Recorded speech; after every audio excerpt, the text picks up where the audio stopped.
I got an update on going to Mexico for medical treatment. We've been emailing with the center for a couple of weeks now because they start out by asking you, why do you want to come to the center? What are your medical issues? They have you send previous lab work, previous test results, ultrasounds, MRIs, everything.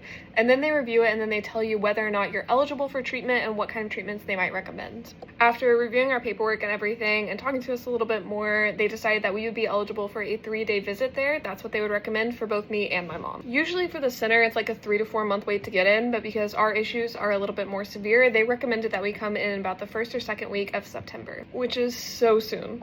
Now, all of that is amazing. We didn't think we'd be able to get in that soon or that they'd be willing to take us, and the fact that it's only 3 days is really great. The couple of problems is one, it's super soon to make arrangements for all of that, travel arrangements, to shell out the money for that.